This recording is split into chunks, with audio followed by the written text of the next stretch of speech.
সুপ্রিয় শিক্ষার্থী, কেমন আছো সবাই?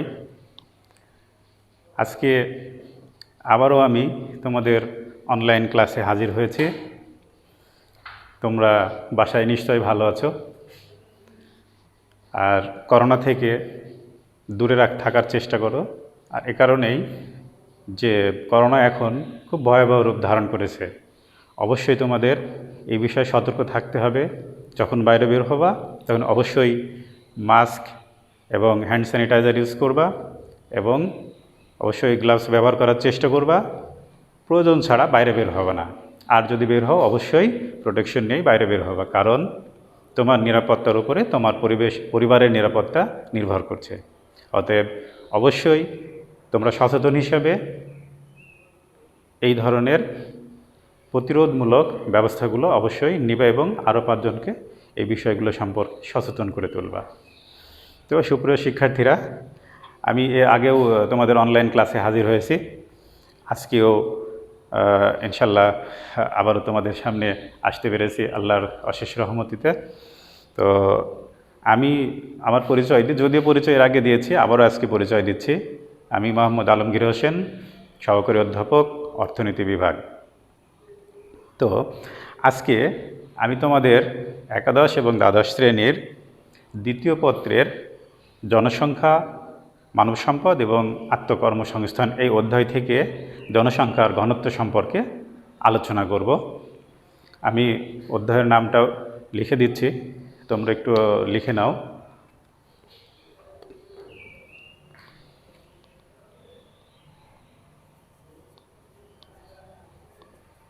জনসংখ্যা,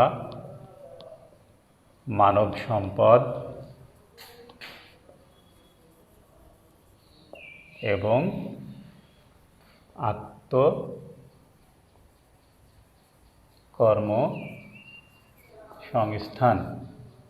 আত্মকর্মসংস্থান।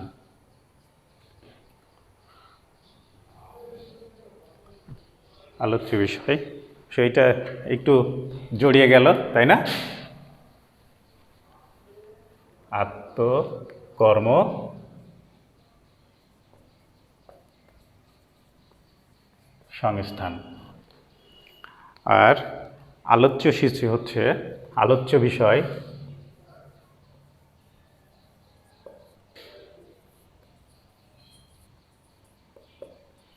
জনসংখ্যার ঘনত্ব।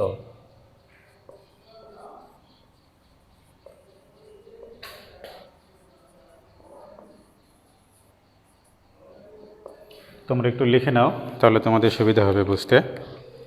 তো আমরা প্রথমেই আসব জনসংখ্যার ঘনত্ব বলতে কি বুঝি। জনসংখ্যার ঘনত্ব সম্পর্কে একটা ধারণা আমাদের প্রয়োজন। জনসংখ্যার ঘনত্ব বলতে আমরা বুঝি প্রতি বর্গ কিলোমিটারে একটি দেশে কি পরিমাণ জনসংখ্যা বসবাস করে, অর্থাৎ প্রতি বর্গ কিলোমিটারে স্থায়ীভাবে বসবাসকৃত জনসংখ্যাই হচ্ছে একটি দেশের জনসংখ্যার ঘনত্ব। আমরা এটাকে আরও সহজভাবে বলতে পারি, একটি দেশের মোট জনসংখ্যাকে তার মোট আয়তন দিয়ে ভাগ করলেই জনসংখ্যার ঘনত্ব পাওয়া যায়। আমি আবারও বলছি, জনসংখ্যার ঘনত্ব বলতে আমরা বুঝি প্রতি বর্গ কিলোমিটারে স্থায়ীভাবে বসবাসকৃত জনসংখ্যার পরিমাণ, অর্থাৎ একটি দেশে কি পরিমাণ জনসংখ্যা আছে সেই জনসংখ্যাকে তার মোট আয়তন দিয়ে ভাগ করেই আমরা জনসংখ্যার ঘনত্ব পাব। আমি একটু সূত্রাকারে দেখাচ্ছি, তোমরা লিখে নাও সবাই।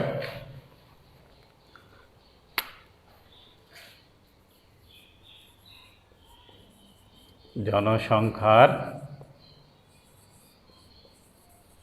ঘনত্ব সমান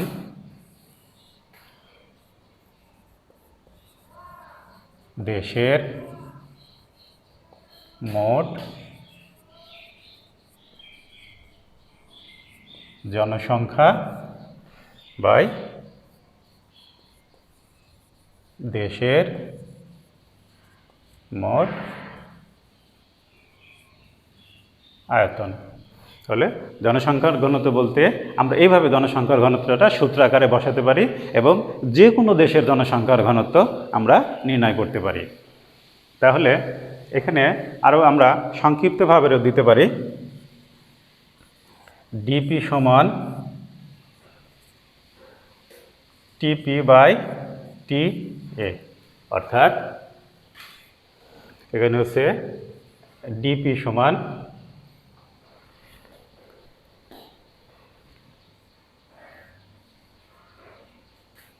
density of population,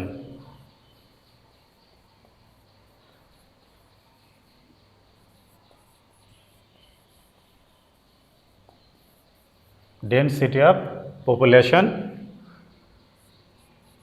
TP সমান total population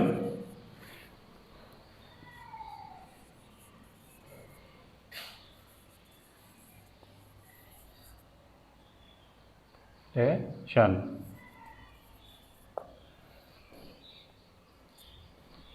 total population আর হচ্ছে TA সমান total area।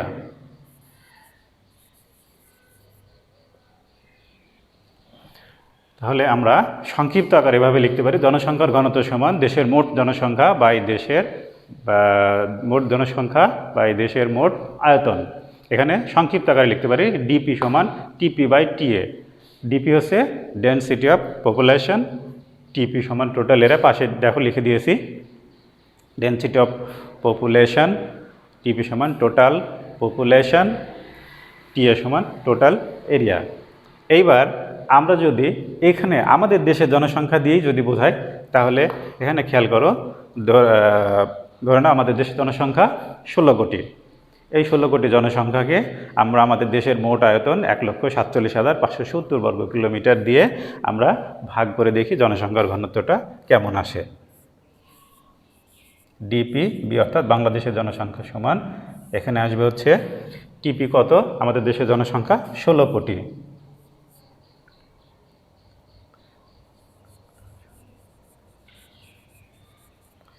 দশক, শতক, হাজার, অযুত, লক্ষ, নিযুত, 2, 16 কোটি। খেয়াল করে দেখো, দশক, শতক, হাজার, অযুত, লক্ষ, নিযুত, কোটি। আর এখানে আসে 1,47,570 বর্গ কিলোমিটার, 1,47,570 বর্গ কিলোমিটার। এটাকে আর এটাকে যদি আমরা ভাগ করে দিই তাহলে আমার আসবে হচ্ছে কত, 1086, আসবে হচ্ছে 1084 জন।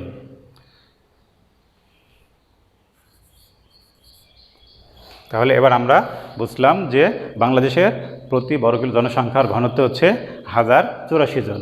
এভাবে প্রত্যেকটা দেশের জনসংখ্যাকে তার মোট আয়তন দিয়ে ভাগ করেই আমরা জনসংখ্যার ঘনত্বটা বের করতে পারি। তাহলে দেখো বন্ধুরা, সবাই আবার সুপ্রিয় শিক্ষার্থীরা খেয়াল করে দেখো, আমি আবারও বিষয়টি একটু আলোচনা করছি। আলোচ্য বিষয় জনসংখ্যার ঘনত্ব সম্পর্কে আগে ধারণা নিতে হবে। জনসংখ্যার ঘনত্ব কাকে বলে বা জনসংখ্যার ঘনত্বটা কি? জনসংখ্যার ঘনত্ব হচ্ছে প্রতি বর্গ কিলোমিটারে কতজন জনসংখ্যা বসবাস করে, অর্থাৎ স্থায়ী জনসংখ্যাকে জনসংখ্যার ঘনত্ব বলা হয়। অর্থাৎ একটি দেশের মোট জনসংখ্যাকে তার মোট আয়তন দিয়ে ভাগ করে আমরা জনসংখ্যার ঘনত্ব বের করতে পারি। এটা আমরা সূত্র আকারেও এভাবে লিখতে পারি, ডিপি সমান ডেনসিটি অফ পপুলেশন এবং টিপি বাই টিএ সমান সংক্ষিপ্ত আকারে আমরা এভাবে লিখে দেখাতে পারি। এরপরে আমরা পরবর্তী আলোচনায় আসবো হচ্ছে জনসংখ্যা ঘনত্বের নির্ধারক সমূহ। তাহলে তোমরা নিশ্চয়ই এটা লিখে নিয়েছো। এবার আমি একটা মুছে দিই, দিয়ে আমি পরবর্তী টপিক্সে আসি।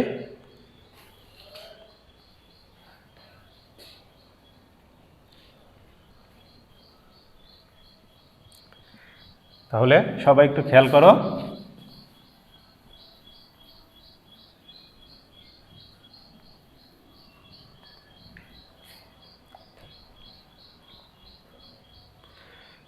আমরা আমাদের পরবর্তী এবার আলোচনা আসি, সেটা হচ্ছে জনসংখ্যার ঘনত্বের নির্ধারক সমূহ। জনসংখ্যার ঘনত্বের নির্ধারক।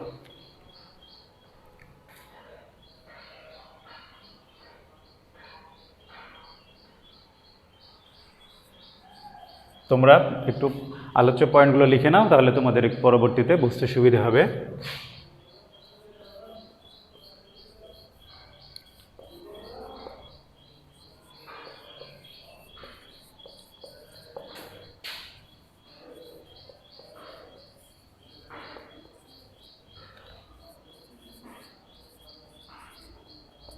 জনসংখ্যার ঘনত্বের নির্ধারক সমূহ।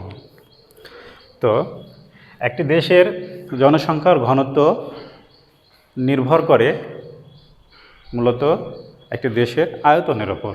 অর্থাৎ একটি দেশের আয়তন অনুযায়ী, আয়তন স্থির থেকে যদি জনসংখ্যার পরিমাণ বৃদ্ধি পায় তাহলে জনসংখ্যার ঘনত্ব বৃদ্ধি পাবে, আর যদি আয়তন স্থির থেকে জনসংখ্যার পরিমাণ হ্রাস পায় তাহলে জনসংখ্যার ঘনত্বটাও হ্রাস পাবে, অর্থাৎ কমে যাবে। তাহলে আমরা মূলত বুঝতে পারছি যে জনসংখ্যার ঘনত্ব কম হবে কি বেশি হবে সেটা মূলত নির্ভর করে হচ্ছে দেশের আয়তনের ওপর। এছাড়াও আয়তন ছাড়াও আরও কিছু নির্ধারক আছে, যে নির্ধারকগুলো আমি তোমাদের এক এক করে আলোচনা করছি, আমি বোর্ডে লিখে দিচ্ছি, সেগুলো তোমরা একটু খাতায় লিখে নাও, তাহলে তোমাদের বুঝতে সুবিধে হবে। তাহলে মূলত 1 নম্বরে যেটা আসছে সেটা হচ্ছে ভৌগোলিক অবস্থা।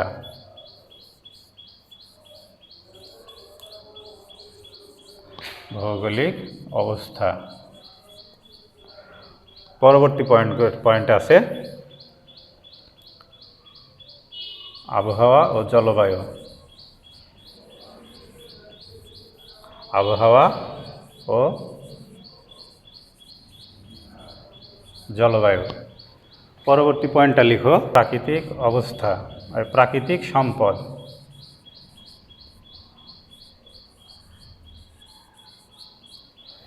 তারপরে আসতে হচ্ছে কৃষিকাজের সুবিধা।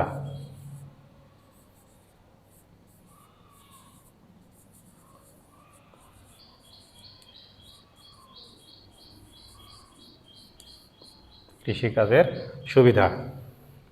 এরপরে আসতে হচ্ছে পরবর্তী যেটা 5 নম্বর, ভূপ্রকৃতি।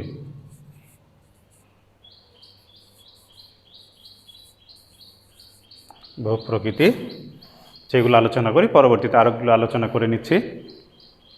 তাহলে আমরা মোটামুটি জনসংখ্যার ঘনত্বের নির্ধারকের মধ্যে আমরা যে বিষয়টা প্রথমে লক্ষ্য করব সেটা হচ্ছে ভৌগোলিক অবস্থা। অর্থাৎ যে ভৌগোলিক অবস্থার উপর জনসংখ্যার ঘনত্ব নির্ভর করে। দেখা যাচ্ছে যে তোমার প্রচণ্ড পরিমাণে যেখানে বেশি শীত পড়ে বা বেশি গরম পড়ে সে সমস্ত এলাকার জনসংখ্যার পরিমাণটা কম থাকে এবং জনসংখ্যার ঘনত্বটাও কম হয়। কিন্তু নাতিশীতোষ্ণ অঞ্চলগুলোয়, যে সমস্ত দেশগুলো নাতিশীতোষ্ণ এলাকা বা অঞ্চলের মধ্যে সীমাবদ্ধ, ওই সমস্ত দেশে জনসংখ্যার ঘনত্বটা বেশি হয়, কারণ সেখানে জনসংখ্যার বসবাসের একটা ভালো অবস্থা থাকে। আর এজন্যই জনসংখ্যার ঘনত্বের একটা অন্যতম নির্ধারক হিসেবে আমরা ভৌগোলিক অবস্থাকে বিবেচনায় আনতে পারি। পরবর্তী যেটা হচ্ছে আবহাওয়া ও জলবায়ু। আবহাওয়া ও জলবায়ু এটাও একটা জনসংখ্যা ঘনত্বের নির্ধারকের মধ্যে একটি অন্যতম নির্ধারক। আবহাওয়া যদি ভালো থাকে, অনুকূল থাকে, আবহাওয়া এবং জলবায়ু যেখানে অনুকূল অবস্থা থাকে জনসংখ্যার, সেখানেই বেশি বেশি পরিমাণে জনসংখ্যার উপস্থিতি লক্ষ্য করা যায়। কারণ চরমভাবাপন্ন বা দেখা যাচ্ছে যেখানে বৈরী আবহাওয়া বিরাজ করে সে সমস্ত এলাকায় জনসংখ্যা বসবাস করতে চায় না, ফলশ্রুতিতে জনসংখ্যার ঘনত্বটাও কমে যায়। তাহলে আমরা বুঝব যে সমস্ত এলাকার আবহাওয়া এবং জলবায়ু বৈরী অর্থাৎ সমভাবাপন্ন নয়, বা দেখা যাচ্ছে একটা খারাপ আবহাওয়া বা জলবায়ু অধিকাংশ সময় বিরাজ করে সে সমস্ত এলাকায় দেখা যাচ্ছে আবহাওয়া ও জলবায়ুর অবস্থার কারণে জনসংখ্যার পরিমাণটা কম হয়, সঙ্গত কারণে জনসংখ্যার ঘনত্বটাও কমে যায়। আরেকটা হচ্ছে প্রাকৃতিক সম্পদ। তো প্রাকৃতিক সম্পদের প্রাচুর্যতা যেখানে বেশি এবং স্বল্পতা যেখানে, সেখানে জনসংখ্যার ঘনত্বটা কম হয়, কারণ প্রাকৃতিক সম্পদের প্রাচুর্যতার উপরে জনসংখ্যার পরিমাণটা নির্ভর করে। কারণ যে এলাকায় বা যে অঞ্চলে প্রাকৃতিক সম্পদ বেশি সেখানে স্বভাবতই জনসংখ্যার ভিড় বেশি থাকবে। আর প্রাকৃতিক সম্পদের স্বল্পতা যেখানে, অর্থাৎ মরু এলাকা, পার্বত্য এলাকা বা দেখা যাচ্ছে যে উশহর এলাকা বা যে সমস্ত এলাকায় তোমার হচ্ছে চাষবাসের সুবিধা কম, সেই সমস্ত এলাকায় জনসংখ্যার পরিমাণ কম থাকে, তাই জনসংখ্যার ঘনত্বটাও কম হয়। আরেকটা হচ্ছে কৃষিকাজের সুবিধা। কৃষিকাজের সুবিধার ক্ষেত্রে দেখো, পৃথিবীর অধিকাংশ দেশ হচ্ছে কৃষি নির্ভর দেশ। কৃষি নির্ভরশীল দেশগুলোতে কৃষিকাজের সুবিধা যে সমস্ত এলাকায় বেশি, অর্থাৎ ভূমির উর্বরতা, সমতল ভূমি, এই জিনিসগুলো কিন্তু তোমার হচ্ছে জনসংখ্যার বসতির জন্য একটা বড় রকমের প্রভাব ফেলে। কারণ ফার্টাইল ল্যান্ড যেখানে, অর্থাৎ জমি যে ফার্টিলিটিটা যেখানে বেশি, স্বাভাবিকভাবে কৃষিকাজটাও সেখানে বেশি হবে। আর কৃষিকাজ যেহেতু একটা সহজলভ্য পেশা, তাই অধিকাংশ মানুষই এই সমস্ত এলাকায় বসবাস করতে বেশি স্বাচ্ছন্দ্য বোধ করে। তাই কৃষিকাজের সুবিধার কারণেও জনসংখ্যার ঘনত্বটা কম বা বেশি হতে পারে। আরেকটা হচ্ছে ভূপ্রকৃতি। ভূপ্রকৃতি যেমন আমরা এগুলো আলোচনা করেছি, ভৌগোলিক অবস্থা, আবহাওয়া, জলবায়ু, ঠিক তেমনি ভূপ্রকৃতিও একটি দেশের জনসংখ্যার ঘনত্বের উপর একটা বড় রকমের প্রভাব ফেলে। অর্থাৎ দেখা যাচ্ছে পাহাড়ি এলাকা বা জঙ্গলময় এলাকা বা মরুভূমি এলাকায়, যে এই সমস্ত এলাকায় কিন্তু উঁচু নিচু এলাকা যেখানে, সেখানে কিন্তু জনসংখ্যা সাধারণত বসবাস করতেছে না। টিলা এলাকা, পাহাড়ি এলাকায়, এই সমস্ত এলাকাগুলো জনসংখ্যার পরিমাণটা কম থাকে এবং জনসংখ্যার ঘনত্বটাও কম থাকে। পাশাপাশি যেখানে ভূমি সমতল থাকে এবং দেখা যায় যেখানকার ভূপ্রকৃতি তোমার হচ্ছে বসবাসের জন্য একটা অনুকূল অবস্থা বিরাজ করে, সেই সমস্ত এলাকায় জনসংখ্যার পরিমাণটাও বেশি হয়। সঙ্গত কারণে ওই সমস্ত এলাকায় জনসংখ্যার ঘনত্বর বৃদ্ধি পায়। পরবর্তীতে আমরা আরও কিছু পয়েন্টে আসবো। তো তাহলে তোমরা একটু খেয়াল করে দেখো যে এই পয়েন্টগুলোর পরে আমি আরও কিছু পয়েন্ট আলোচনা করব, তাই প্রথমে অন্তত এগুলো লিখে নিই, পরবর্তী পয়েন্টগুলোতে আমি যাচ্ছি। এগুলো আরও একবার তোমরা খেয়াল করো: ভৌগোলিক অবস্থা, আবহাওয়া, জলবায়ু, প্রাকৃতিক সম্পদ, কৃষিকাজের সুবিধা এবং ভূপ্রকৃতি, এগুলো জনসংখ্যা নির্ধারকগুলোর মধ্যে অন্যতম। আরও আমি কয়েকটি আলোচনায় আসবো, তো এগুলো একটু মুছে দিই, তোমরা একটু লিখে নিয়েছো নিশ্চয়ই। আচ্ছা, খেয়াল করে দেখো তোমরা, আগে যে আলোচনা করলো, পরবর্তী যে পয়েন্টগুলো আসছে সেটা হচ্ছে যে রাজনৈতিক অবস্থা, অর্থাৎ রাজনৈতিক অবস্থার উপরও জনসংখ্যার ঘনত্ব নির্ভর করে। পলিটিক্যাল সিচুয়েশন যেখানে ভালো, অস্থির যে রাজনৈতিক অস্থিতিশীলতা যেখানে বিরাজ করে, সেখানে কিন্তু জনসংখ্যা বেশি দিন থাকতে চায় না। তাই রাজনৈতিক স্থিতিশীল অবস্থা যেখানে বিরাজ করে, অভিবাসনের মাধ্যমে জনসংখ্যা সেই সমস্ত এলাকায় গিয়ে অবস্থান নেয় এবং জনসংখ্যার ঘনত্বটা বৃদ্ধি পায়। পরবর্তী পয়েন্টে আসছে জীবনযাত্রার মান। জীবনযাত্রার মান যেখানে লিভিং স্ট্যান্ডার্ড যে এলাকায় ভালো, অর্থাৎ জীবনযাত্রার মান যে অঞ্চলে ভালো হবে, জনসংখ্যা সেখানেই যেতে আগ্রহী হবে। তাই অনেক সময় দেখা যায় কি, গ্রাম থেকে শহরে, শহর থেকে নগর বা এক দেশ থেকে আরেক দেশে মানুষ অভিবাসনের মাধ্যমে চলে যাচ্ছে। যেখানকার জীবনযাত্রার মান ভালো, মানুষ সেখানে বেশি বেশি পরিমাণে বসবাস করতে চায়। আর এই জীবনযাত্রার মানের কারণেও কিন্তু জনসংখ্যার ঘনত্বটা বাড়ে। অর্থাৎ জীবনযাত্রার মান যেখানে ভালো, সেখানে জনসংখ্যার পরিমাণ বেশি হবে, স্বভাবতই ঘনত্ব বৃদ্ধি পাবে। আর যেখানে সামাজিক জীবনযাত্রার মান নিম্নমানের, সেখানে স্বভাবতই জনসংখ্যার ঘনত্বটা কমে যাবে। পরবর্তী পয়েন্টে আসছে হচ্ছে সামাজিক নিরাপত্তা। এই যে সোশ্যাল সিকিউরিটি, যেখানে সামাজিক নিরাপত্তা, এটা কিন্তু জনসংখ্যার ঘনত্বের জন্য একটা বড় রকমের ভূমিকা রাখে। কারণ সামাজিক নিরাপত্তার এটা একটা মানুষের জন্য একটা বড় জিনিস। তাই যে সমস্ত এলাকায়, যে সমস্ত দেশে সামাজিক নিরাপত্তাটা বেশি, সেখানে জনসংখ্যার পরিমাণও বেশি বাড়বে, সঙ্গত কারণে জনসংখ্যার ঘনত্বটা বেড়ে যাবে। এরপরে আরও অনেকগুলো কারণ আছে। অন্যান্য কারণের মধ্যে আমরা দেখতে পারি, বিশেষ করে শিল্পোন্নত এলাকাগুলো বা শিল্পোন্নত দেশগুলো জনসংখ্যার ঘনত্বটা বেশি থাকে। এছাড়াও যেখানকার তোমার হচ্ছে মানুষের মধ্যে যে তোমার পরিবেশ পরিস্থিতি, শিল্পোন্নত অবস্থা, জীবনযাত্রার মান, এই সমস্ত বিভিন্ন বিষয়গুলোর ওপর নির্ভর করে জনসংখ্যার ঘনত্বটা বৃদ্ধি পায়। তাহলে আমরা মোটামুটি শিখলাম আজকের আলোচনায় যে জনসংখ্যার ঘনত্ব কাকে বলে, অর্থাৎ প্রতি বর্গ কিলোমিটার যত জনসংখ্যা বসবাস করে সেটাকে জনসংখ্যার ঘনত্ব বলা হয়। জনসংখ্যার ঘনত্বটা আমরা একটা সূত্রাকারে লিখতে পারি। জনসংখ্যার ঘনত্বের সূত্রটা আমি বলেছিলাম যে একটা দেশের মোট জনসংখ্যাকে মোট আয়তন দিয়ে ভাগ করলেই জনসংখ্যার ঘনত্বটা পাওয়া যাবে। এইবার জনসংখ্যার নির্ধারকগুলোর মধ্যে আমি মোটামুটি যে ভৌগোলিক অবস্থান, জীবনযাত্রার মান, ভূপ্রকৃতি, জলবায়ু, এই সব বিষয়গুলো, মোটামুটি সামাজিক নিরাপত্তা, এগুলো জনসংখ্যার ঘনত্বের ওপরে নির্ধারক হিসেবে আমরা চিহ্নিত করতে পারি। এভাবেই আমরা মোটামুটিভাবে জনসংখ্যার ঘনত্বটা বের করতে পারবো। তো ঠিক আছে শিক্ষার্থীরা, আজকে এ পর্যন্তই। তোমরা সবাই ভালো থেকো এবং সুস্থ থেকো। আগামী ক্লাসে ইনশাল্লাহ তোমাদের সঙ্গে দেখা হবে। সে পর্যন্ত সবাই ভালো থেকো। আল্লাহ হাফেজ।